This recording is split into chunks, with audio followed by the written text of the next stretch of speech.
श्री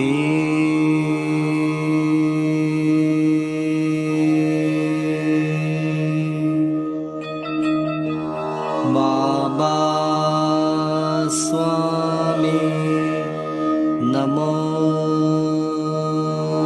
नमः।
सभी पुण्यात्माओं को मेरा नमस्कार।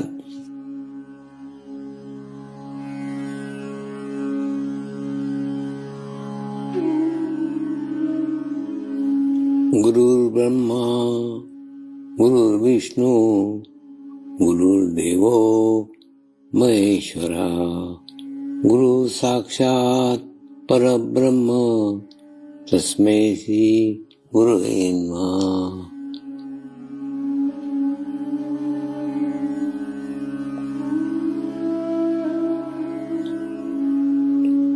ध्यान की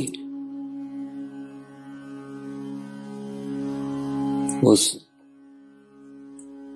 स्थिति में जाएंगे जहाँ शरीर भाव पूर्णतः समाप्त हो जाता है।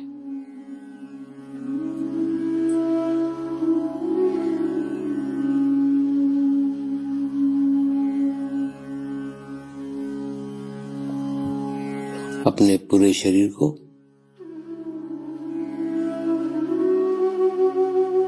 पूर्णतः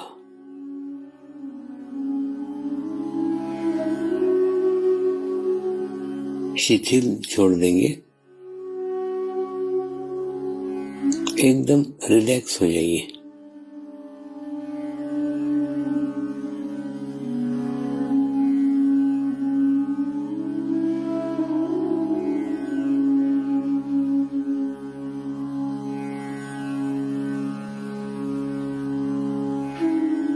मेरे साथ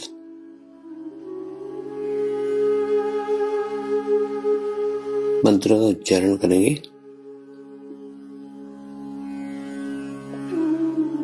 मैं एक पवित्र आत्मा हूँ।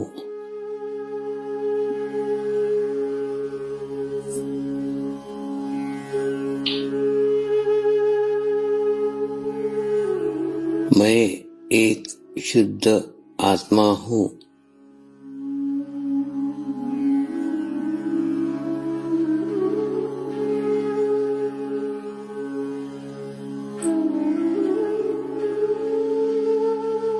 मैं एक पवित्र आत्मा हूँ।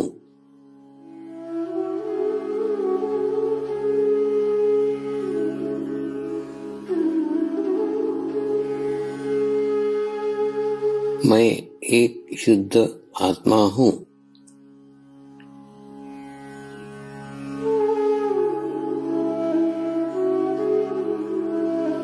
मैं एक पवित्र आत्मा हूँ।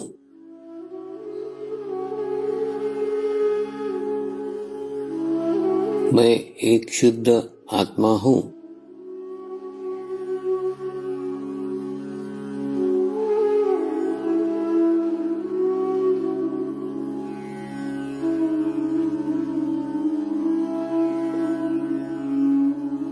अब इसी आत्मा भाव को बनाए रखते हुए गुरु मंत्र का उच्चारण करेंगे।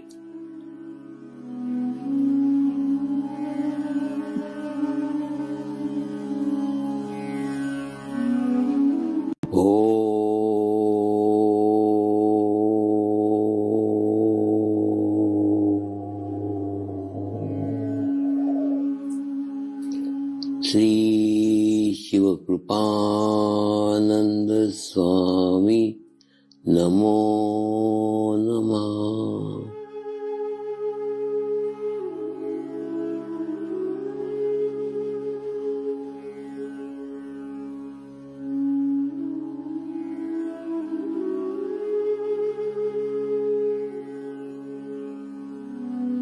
ओम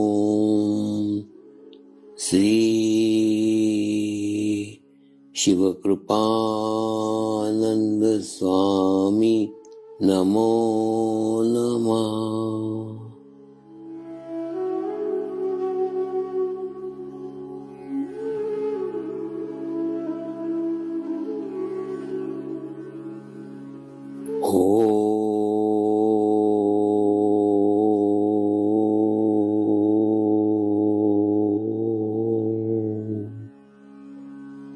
श्री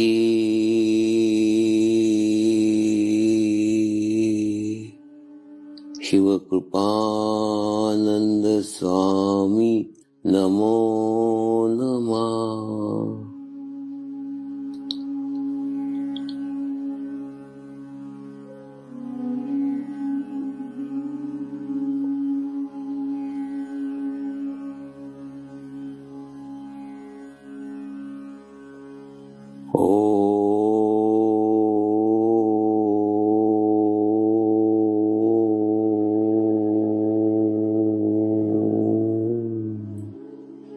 श्री शिव कृपानंद स्वामी नमो नमः।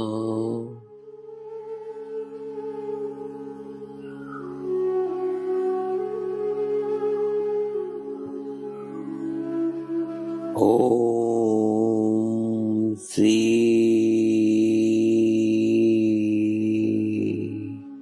शिव कृपानंद स्वामी नमो नमः।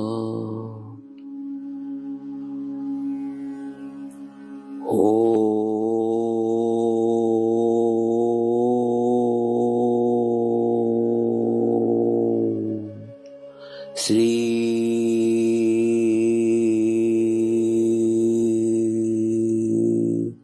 शिव कृपानंद स्वामी नमो नमः।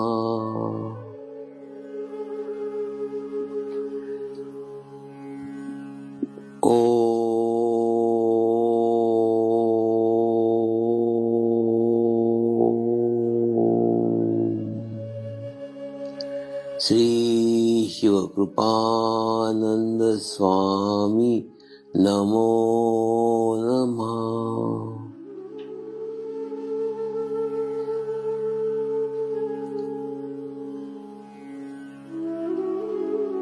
ओम श्री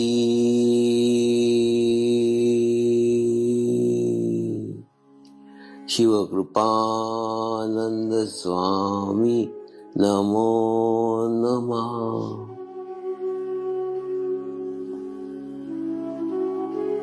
ओम श्री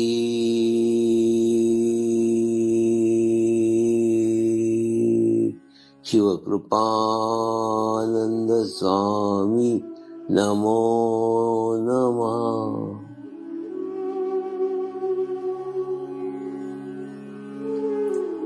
अब आप अपना चित्त सहस्त्रार पे रख के थोड़ी देर के लिए ध्यान में जाएंगे।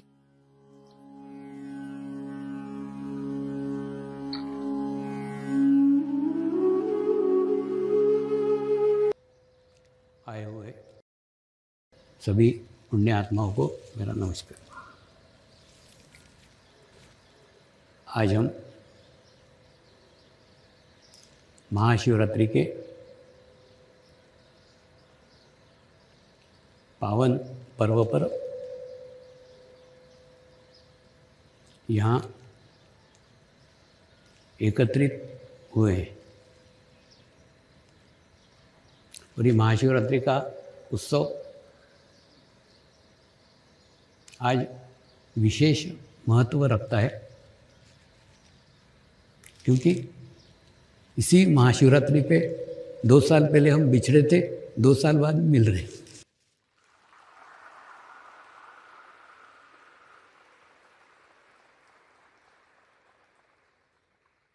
मुझे याद है ये महाशिवरात्रि का कार्यक्रम करके ही मैं अफ्रीका गया था और उसके बाद में 2 साल हमारा सबका सूक्ष्म शरीर के साथ अनुष्ठान 2 साल का चल रहा था, जो आज समाप्त हुआ है।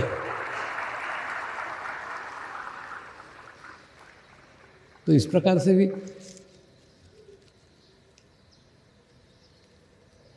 ये अनुष्ठान बहुत बड़ा हो गया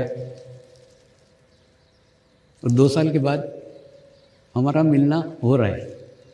इस 2 साल के अवधि के अंदर बहुत कम लोग थे जिन्होंने मुझे प्रत्यक्ष स्थूल में देखा है, क्योंकि बहुत सारे कार्यक्रम करीब करीब वीडियो पे ही चलते रहे, ऑनलाइन ही चलते रहे और मैसेज के माध्यम से क्यों न हो,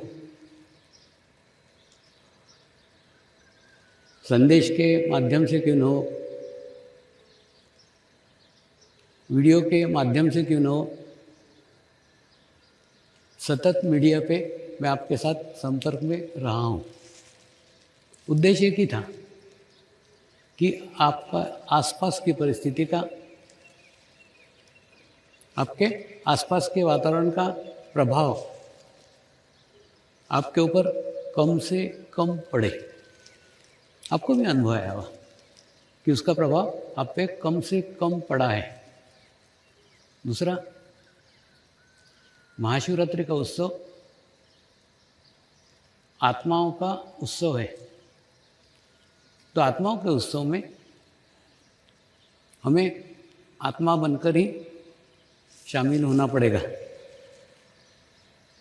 आत्मा बनकर शामिल होना यानी, जैसे मैं एक घटना बताते रहता हूँ, वो घटना बताना आज प्रासंगिक है कि जब मैं काफ़ी साल पहले मुंबई में आया था तो एक डॉक्टर जिन्होंने 30 साल से ध्यान के ऊपर, योग के ऊपर काफ़ी पुस्तकें लिखी थी और वो प्रत्येक कार्यक्रम में आते थे, प्रत्येक प्रवचन में आते थे और प्रत्येक प्रवचन के बाद वाद विवाद करते थे। स्वामी जी, आज अपने प्रवचन में तो ये कहा हुआ है और इस ग्रंथ में तो ये लिखा हुआ है। खूब विद्वान थे, खूब ग्रंथों का अध्ययन किया हुआ था, ग्रंथ के संदर्भ भी देते थे कि इस ग्रंथ में तो ये लिखा है, आप तो ये बता रहे हो। दोनों में विरोधाभास है। तो उनको मैंने खूब समझाने का प्रयास किया कि मैंने कोई ग्रंथ पढ़े नहीं है, कोई पुस्तकें पढ़ी हुई नहीं है। जो कुछ मेरी अनुभूतियाँ हैं, जो कुछ मेरे अनुभव है, वही अनुभव, वही अनुभूतियाँ रोज बांटता हूँ। तो मेरी बातें आपको पुस्तक के ज्ञान के आधार पे समझ में नहीं आएगी, क्योंकि मैंने पुस्तकें पढ़ी नहीं, ग्रंथों का मुझे कोई नॉलेज नहीं है, कोई ज्ञान नहीं। हाँ, हजारों लाखों जीवंत ग्रंथ पढ़े हैं, जीवंत पुस्तकें पढ़ी हुई है और जीवंत पुस्तकों के सानिध्य में ही ये ज्ञान प्राप्त किया है। खूब समझाया उनको, फिर भी उनके समझ में नहीं आता था। वो बार बार वही करते थे और खूब छोटे छोटे शिविर होते थे उस समय। तो व्यक्तिशः रूप से मैं प्रत्येक को, एक एक को चेहरे से जानता था। लेकिन फिर एक दिन धीरे धीरे उनसे दोस्ती हो गई। फिर उनको समझाया कि आप एक काम करते हो क्या, कल सवेरे मेरे घर पे अंगूठा छाप बन करके आ सकते हो। ये सब पुस्तक का ज्ञान, पुस्तक का नॉलेज, जितने आपने ग्रंथ पढ़े ना, ये सब ग्रंथों को भूल जाओ। आप भूल जाओ कि आपने कोई ग्रंथ भी पढ़े हैं। आप भूल जाओ कि आपने कोई पुस्तकें भी लिखी हैं। ग्रंथ पढ़ना और ग्रंथों के आधार पे पुस्तकें लिखना, ये तो वैसे ही हुआ ना कि उस ज्ञान को हम ढो रहे हैं। हमने नया कुछ भी नहीं किया। 4 पुस्तकों में से, 4 ग्रंथों में से थोड़ा थोड़ा इकट्ठा करके एक 5वीं पुस्तक लिखी। तो ये पुस्तक अनुभूति पर आधारित नहीं है, ये पुस्तक ज्ञान के ऊपर आधारित नहीं है। तो इसलिए इन सब को, उन ग्रंथों को भी छोड़ दो, उन पुस्तकों को भी छोड़ दो जो लिखी है, क्योंकि अनुभूति के आधार पर अगर पुस्तकें नहीं लिखी हो ना, तो पुस्तकें लिखना भी एक अहंकार निर्माण करती है। वो अहंकार के कारण ही आपको अभी भी बुद्धि का ही विलास याद आ रहा है, और बुद्धि की बातें कर रहे हो। बुद्धि हमको बाहर की ओर लेके जाती है, माने बाहर का ज्ञान कराती है, दूसरे का ज्ञान कराती है, दूसरे की जानकारी कराती है, दूसरे ग्रंथों के संदर्भ कराती है, दूसरों का ज्ञान हमें प्राप्त होता है। और ये ध्यान का मार्ग बुद्धि का मार्ग नहीं है। ध्यान का मार्ग हृदय का मार्ग है, भाव का मार्ग है। ये भाव की यात्रा है। तो कल आप सवेरे ये सब ज्ञान छोड़ करके, ये सब नॉलेज छोड़ करके आप मेरे घर पे आओ। तो दूसरे दिन सवेरे आए हो, और आने के बाद में मैं ध्यान करते बैठा हुआ था, वो भी आए, वो भी ध्यान करते बैठ गए, और पौन घंटे तक उनका खूब अच्छा ध्यान लगा। उसके बाद में जब हम उठे न, तो वो बड़े आश्चर्यचकित थे। बोले, स्वामी जी, ध्यान के ऊपर इतने सारे ग्रंथ पढ़े, ध्यान के ऊपर इतने सारे संदर्भ लिए, ध्यान के ऊपर इतनी सारी पुस्तकें लिखी, लेकिन इतना अच्छा ध्यान मुझे मेरे जीवन में कभी भी नहीं लगा। ऐसा क्यों हुआ? मैंने उनको बोला, आज आप सब ग्रंथों को छोड़ करके आए हो, आज आप सब पुस्तकों को छोड़ करके आए हो, आज आप जो बाहरी ज्ञान था उस सब को छोड़ करके आए हो, और शरीर से पुस्तकें पढ़ी थी, शरीर से पुस्तकें लिखी थी, सब शरीर भाव छोड़ करके आए हो, एक आत्मा बन करके आए हो, और उसके कारण ही यह आत्मा की अनुभूति आज आपको प्राप्त हुई। ये जो पुस्तकों का ज्ञान है ना, ये निर्जीव पुस्तकें हैं, ये सजीव ज्ञान कभी नहीं करा सकती। पुस्तकों में तो सदैव जो लिखा हुआ है, जो हो चुका है, उसी के बारे में जानकारी है ना। आपको अगर वर्तमान की जानकारी चाहिए हो, आपको अगर प्रेजेंट की जानकारी चाहिए हो, तो आपको अनुभूति का ज्ञान ही लेना पड़ेगा। वो आपको आपके आत्मा से ही मिलता है, और एक बार वो ज्ञान मिलना आपको प्रारंभ हो गया तो आपको बाहर के ज्ञान की आवश्यकता ही नहीं रहती। देखिए, पुस्तकों का ज्ञान बेकार नहीं है, पुस्तकों का ज्ञान सहायक है, लेकिन उसका कितना रोल है, उसकी कितनी सहायता है, वो थोड़ा समझ लो। मैंने उनको कहा, आप कार लेकर के आए हो, तो क्या कार सहित मेरे घर में घुस गए? क्या नहीं घुसे, कार बाहर खड़ी करी और पैदल पैदल पैदल पैदल अंदर आए। ठीक उसी प्रकार से पुस्तकों का ज्ञान हमको परमात्मा तक पहुंचा सकता है, यानी बता सकता है कि परमात्मा कहाँ है, परमात्मा कैसा है, परमात्मा को कैसे पहचाने, ये सब ज्ञान करा सकता है। पुस्तकों का ज्ञान हमको ये ज्ञान दे सकता है कि गाय कौन सा है और गधा कौन सा है। मैंने गाय की इतनी जानकारी देगा, इतनी जानकारी देगा, इतनी जानकारी देगा कि आप अगर कहीं मैदान में गाय और गधे को चरते देखो तो तुरंत पहचान जाओ कि गाय कौन सी है। लेकिन गाय का दूध पीने को नहीं मिलेगा। गाय का अगर दूध पीने का है तो चित्र की गाय दूध नहीं दे सकती ना। वो पुस्तक की जानकारी आपको दूध का स्वाद नहीं दिला सकती, स्वाद की जानकारी दे सकती है, आपको बता सकती है कि दूध मीठा मीठा रहता है, गुनगुना लगता है, बहुत अच्छा लगता है मीठा दूध पीने से। लेकिन दूध का स्वाद नहीं करा सकती। ठीक उसी प्रकार से पुस्तकें आपको परमात्मा तक पहुंचा सकती है, परमात्मा की अनुभूति नहीं करा सकती। और ध्यान परमात्मा की अनुभूति है। तो इस अनुभूति पाने के लिए आपको उस पुस्तक का ज्ञान छोड़ना ही पड़ेगा। वही बात आज आपको कह रहा हूँ। आपने आज तक जितनी भी पुस्तकें पढ़ी, शरीर से पढ़ी है, शरीर से समझिए, वो सबका ज्ञान, सबका नॉलेज आज छोड़ दो और फिर एकाग्र चित्त होकर के आगे क्या बताने जा रहा हूँ उसको अनुभव करो, उसकी अनुभूति करो। ये शब्द उस अनुभूति के केवल और केवल माध्यम है। आपको अनुभूति से वो ज्ञान हो जाएगा,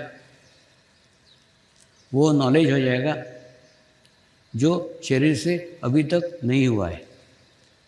आज महाशिवरात्रि के पर्व पर मुझे 2 साल पूर्व मैं उज्जैन गया था। उज्जैन में महाकालेश्वर का मंदिर है और शिव जी का ही दूसरा नाम महाकाल है। तो वहाँ एक बस के ऊपर लिखा हुआ देखा, काल उसका क्या करे, जिसकी रक्षा महाकाल करे। यानी महाकाल जिसकी रक्षा कर रहा है उसकी काल भी कुछ नहीं कर सकता, काल भी बुरा नहीं कर सकता। ऐसा क्यों कहा है? एक्चुअली सबसे बड़ा भय, सबसे बड़ा डर किस चीज़ का है? मनुष्य को सबसे बड़ा भय, सबसे बड़ा डर मृत्यु का है। और मृत्यु का भी डर दूर करे, काल का भी डर दूर करे, उसे महाकाल कहते हैं।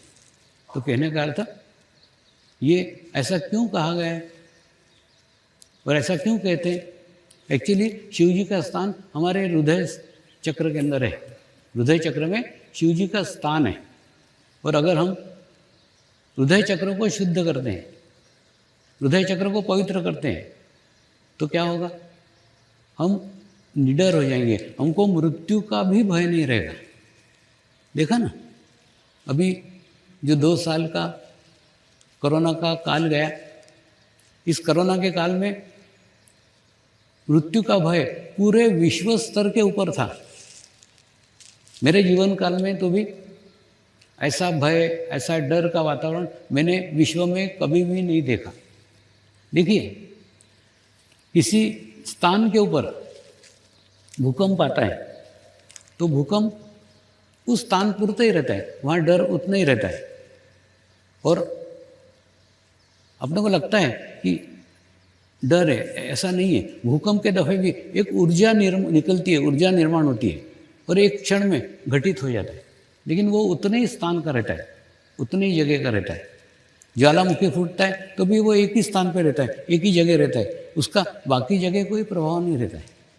युद्ध होते हैं 2 राष्ट्रों के बीच में होते हैं, 2 देशों के बीच में होते हैं, उसका अन्य देशों पे कोई संबंध नहीं होता।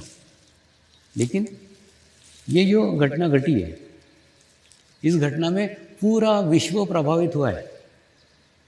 पूरे विश्व में उसका भय व्याप्त है। तो जब पूरे ही विश्व में भय व्याप्त हो, ऐसे समय अपने आप को भय मुक्त रखना बहुत कठिन हो जाता है।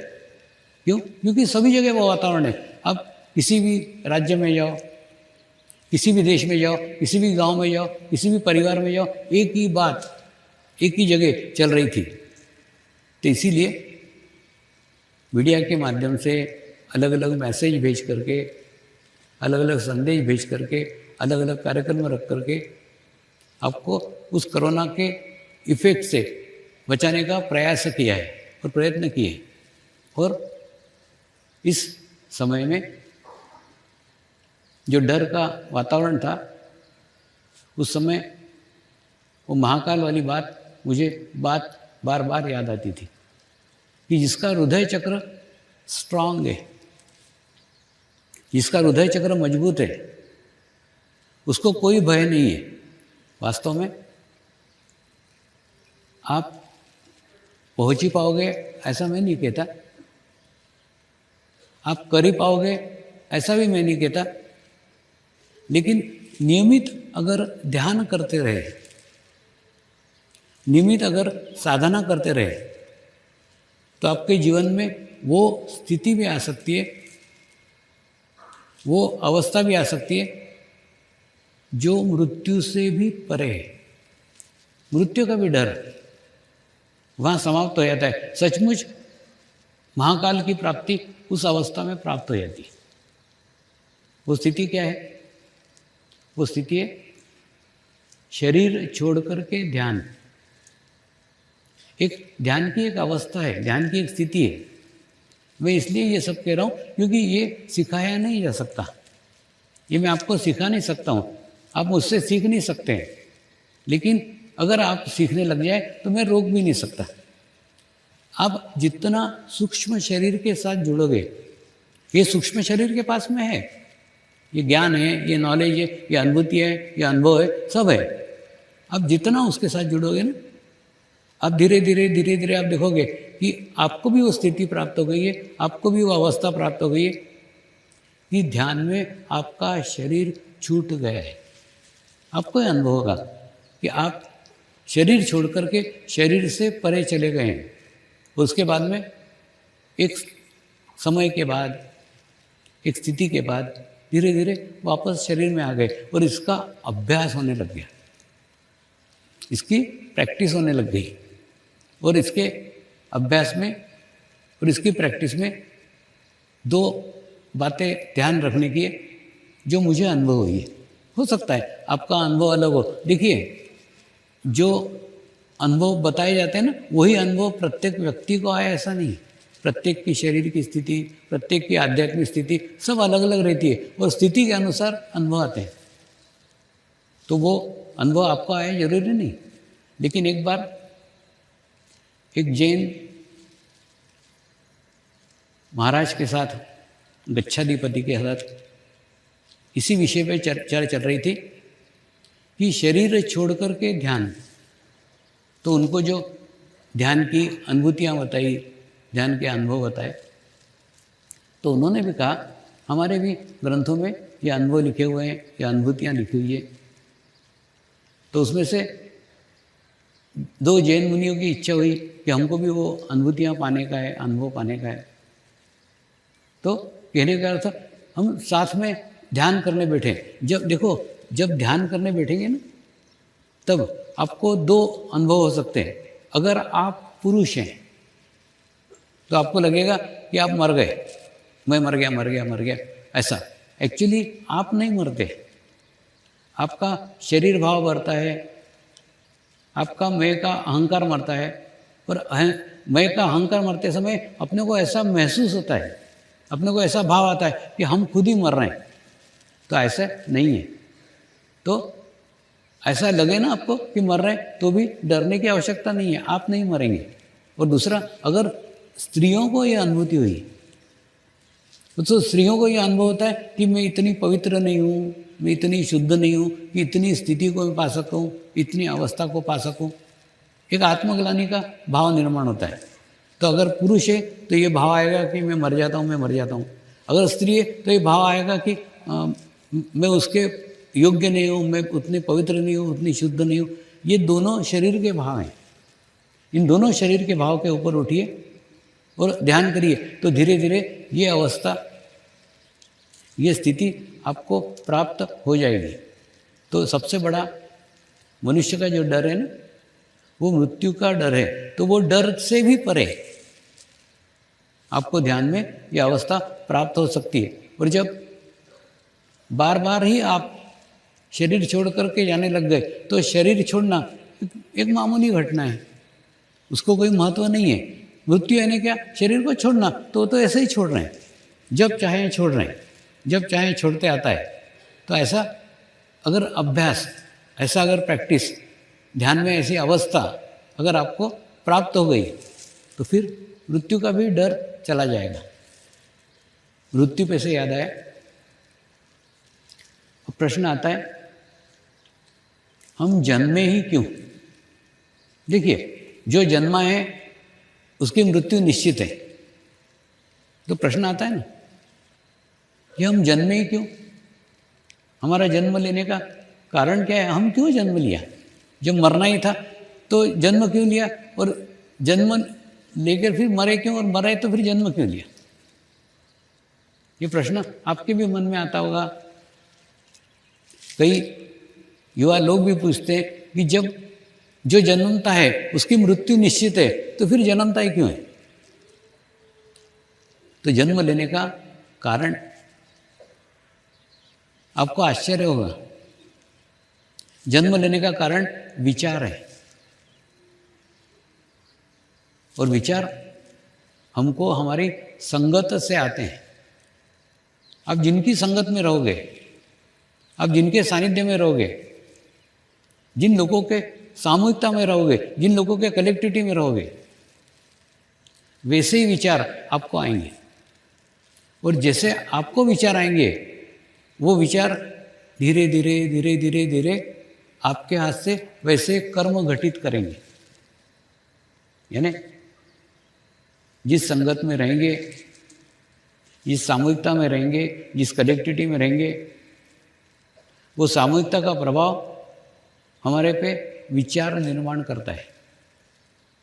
और विचार निर्माण करने के बाद में विचारों का अति प्रभाव एक क्षण में नहीं होता। ये अति प्रभाव वो विचारों से बाद में वैसे हमारे से कर्म घटित करता है। और कर्म घटित करने के बाद में जो कर्म हम करते हैं, फिर वो कर्मों को भोगने के लिए हमको दूसरा जन्म लेना पड़ता है। यानी शरीर धारण करने का केवल एक ही उद्देश्य है, वो उद्देश्य है अपने कर्मों को काटना। तो कर्म काटने के लिए सामान्य मनुष्य शरीर धारण करता है, और उसके बाद में वो अपने जो कर्म है वो काटता है। एक आईएएस ऑफिसर मुझे मिलने को आया था, और उसने कहा, स्वामी जी देखो, मैं इतने डोनेशन देता हूँ, मैं इतने दान करता हूँ, इतने समाज कार्य करता हूँ, इतना अच्छा कार्य करता हूँ, तो मुझे ध्यान की क्या आवश्यकता है? मुझे तो वैसे ही मोक्ष मिलने वाला है, क्योंकि मैं इतना दान पुण्य करता हूँ, मैं इतने समाज कार्य करता हूँ। तो मैंने कहा, मैं करता हूँ ना।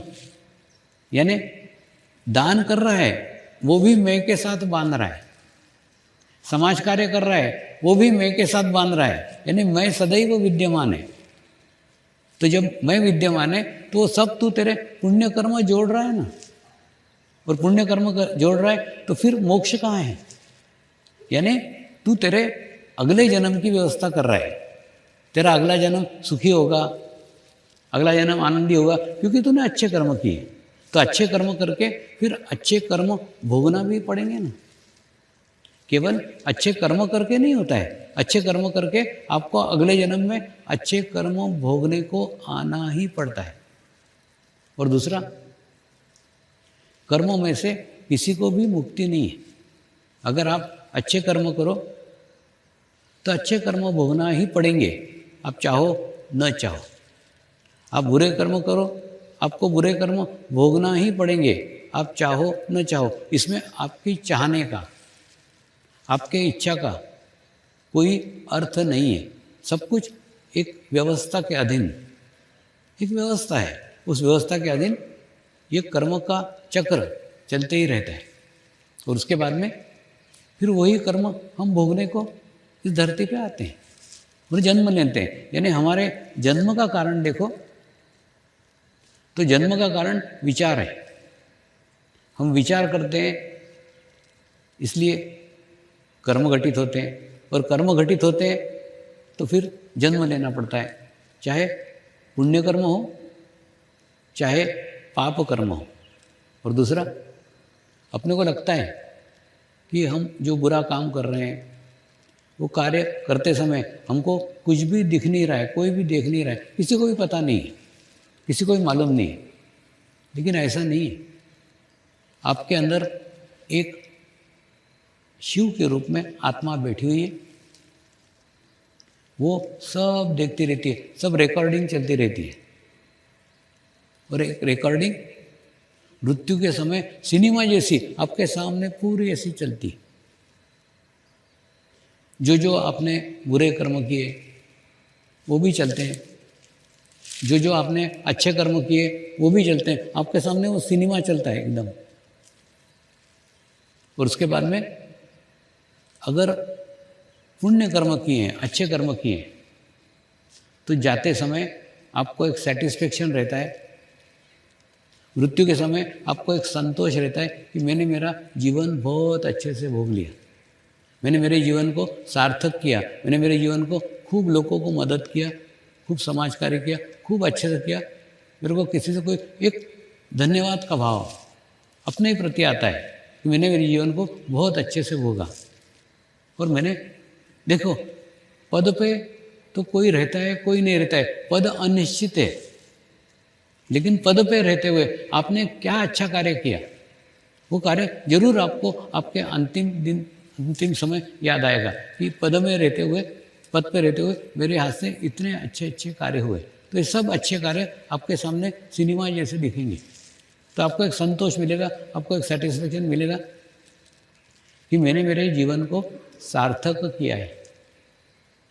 ठीक है, ऐसा ही अगर आपने बुरे कर्म किए हैं, आपने पाप कर्म किए, आपने किसी को परेशान किया है, किसी को तकलीफें दी है, तो वो कर्म भी आपके सामने फिर दिखेंगे, वो सब दिखेंगे कि आपने इनसे ऐसा किया, आपने इनको धोखा दिया, आपने सब दिखेंगे, सब बुरे कर्म भी आपके सामने सिनेमा जैसे दिखेंगे।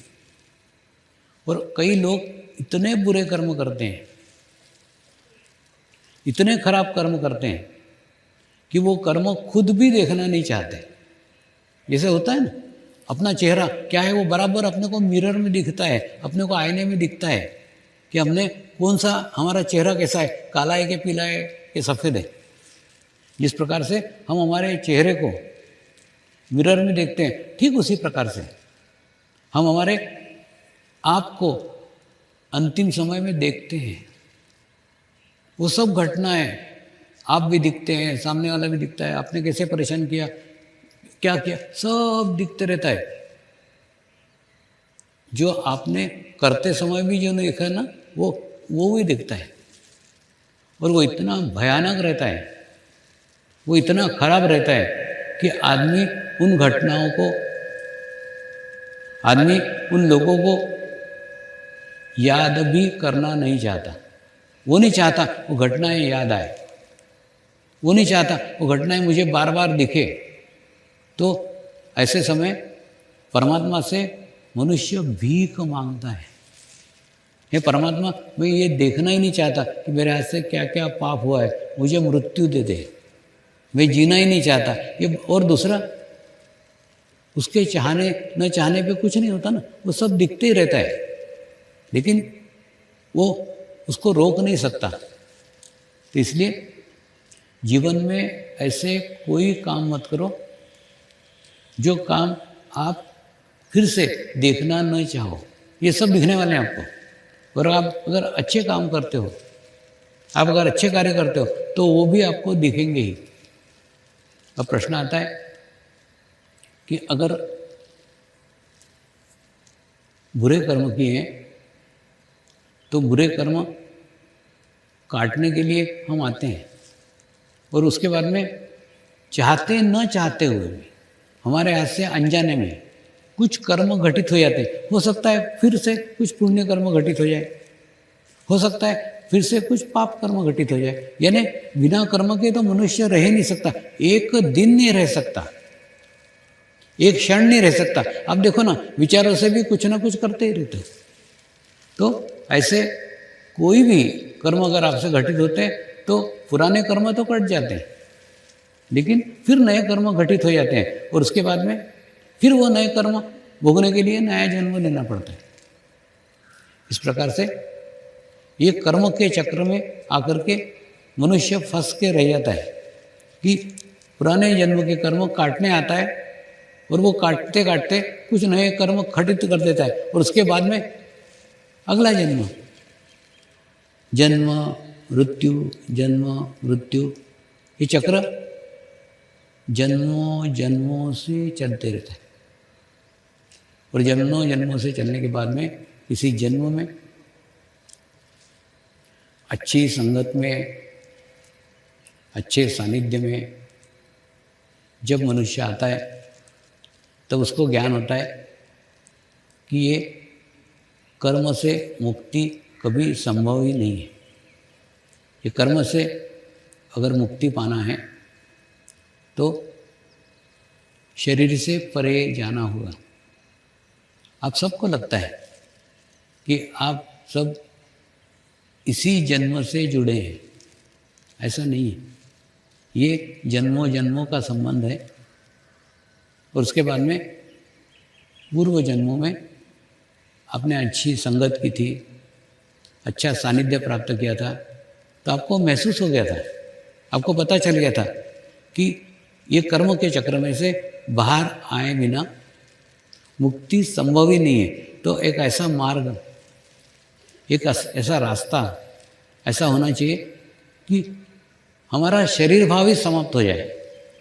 और शरीर भाव समाप्त हो जाएगा तो फिर शरीर से ही तो कर्म घटित होते हैं ना। पुण्य कर्म घटते हैं शरीर से, पाप कर्म घटते हैं शरीर से। तो अगर शरीर भाव ही नहीं रहा तो ना रहेगा बांस, ना रहेगी बांसुरी, वैसा प्रकार है। तो आपने आपके पूर्व जन्मों में जो साधना की थी, जो तपस्या की थी, उस तपस्या से आप यहाँ तक पहुँच गए थे कि आपको एक ऐसा मार्ग चाहिए, एक ऐसा रास्ता चाहिए कि ये मैं से, इस आत्मभाव से हमको मुक्ति होना चाहिए। यही सोच करके आपने इच्छा की थी। इच्छा क्या थी? उस मार्ग की, उस रास्ते की। और वो रास्ता है, वो मार्ग है आत्मा का साक्षात्कार। आत्मा का साक्षात्कार छोटी घटना नहीं है। आज अब अभी भी अगर ऋषिकेश से ऊपर पहाड़ों पे जाओगे ना, तो कई पहाड़ों में, कई गुफाओं में कई साधु, कई संत केवल आत्म साक्षात्कार पाने के लिए, आत्म जागृति पाने के लिए साधना करते रहते हैं। उनको पता है कि ये एक जन्म में मिलने वाली घटना नहीं है। इस जन्म में आत्म साक्षात्कार पाएंगे तो अगले जन्म में वो मुक्त अवस्था पाएंगे, जिसको मोक्ष कहते हैं। तो आपने भी कोई तपस्या की होगी, आपने भी कोई साधना की होगी, उसी कारण इस मार्ग में आए हैं। आपका और मेरा रिश्ता, नाता इस जन्म का नहीं है। हम जन्मों जन्मों से साथ में एक ही मार्ग पे चले हैं, एक ही रास्ते पे चले हैं, लेकिन वो समय नहीं था जो आज का समय है ना। वो समय पहले नहीं था। मैं भी था, आप भी थे, सब था। और दूसरा, इस जन्म में कुछ भी नया आपने प्राप्त नहीं किया है। जो रिश्ते प्राप्त किए वो रिश्ते पूर्व जन्मों में ही थे। जो धन संपत्ति प्राप्त की वो भी पूर्व जन्मों में थी, और वो भी सब छोड़ करके यहाँ आए। वो रिश्ते छोड़ करके आए, धन संपत्ति छोड़ करके, सब छोड़ करके यहाँ आए। यानी जो कुछ शरीर से प्राप्त किया था वो सब छोड़ करके आए। तो आपको ज्ञान हो गया कि जो शरीर से प्राप्त किया है ज्ञान है, वो भी छोड़ना पड़ेगा। वो छोड़े बिना भी मुक्ति नहीं है। मुक्त यानी सब में से मुक्त हो जाना, सब में से डिटैच हो जाना। हमारा लगाव, हमारा अटैचमेंट कहीं पे भी नहीं होना चाहिए। महत्वपूर्ण, सबसे महत्वपूर्ण है समय। ये जो समय है ना, ये समय अति महत्वपूर्ण है।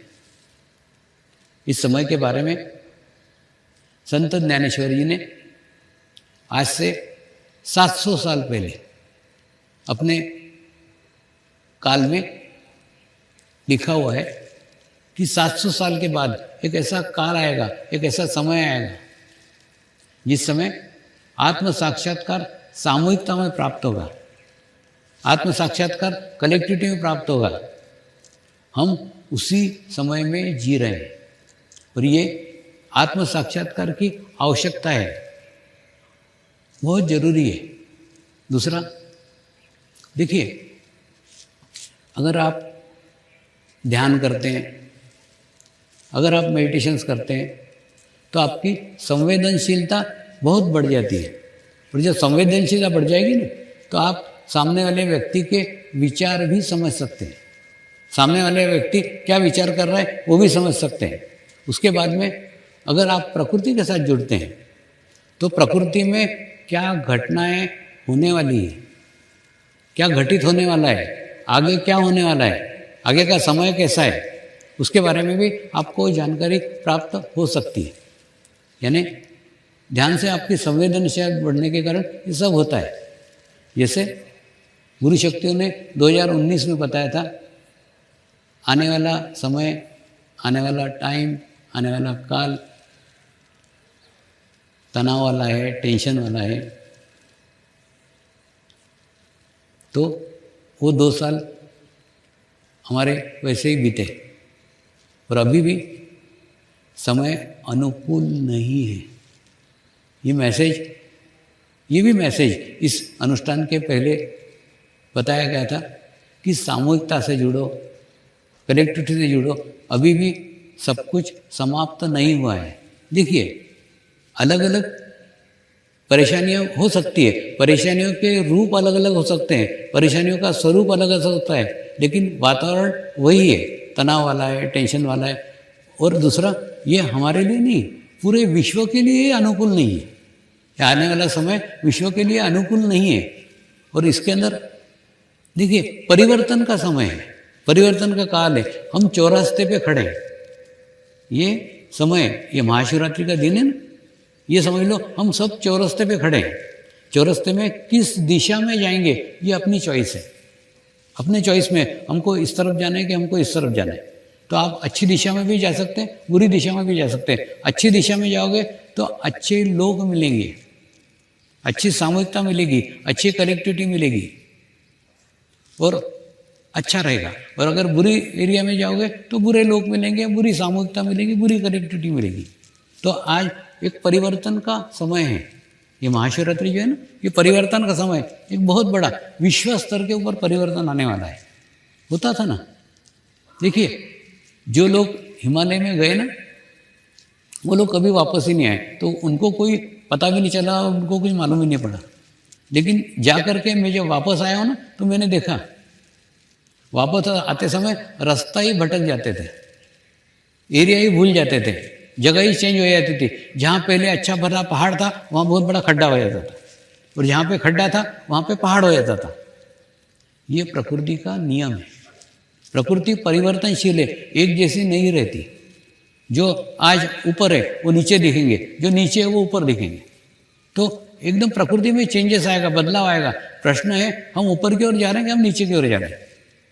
लेकिन जहाँ हो वहाँ नहीं रहोगे, कुछ तो भी चेंज आने वाला है, कुछ तो भी बदलाव आने वाला है। उस परिवर्तन के साथ अच्छी सामूहिकता को पकड़ो, अच्छी कनेक्टिविटी को पकड़ो।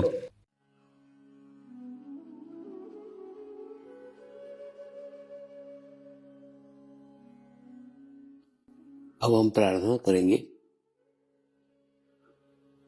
सभी आत्माओं की आत्म उन्नति हो, आध्यात्मिक प्रगति हो। यही हमारी प्रभु से प्रार्थना है। नमस्कार। जय आत्मेश्वर।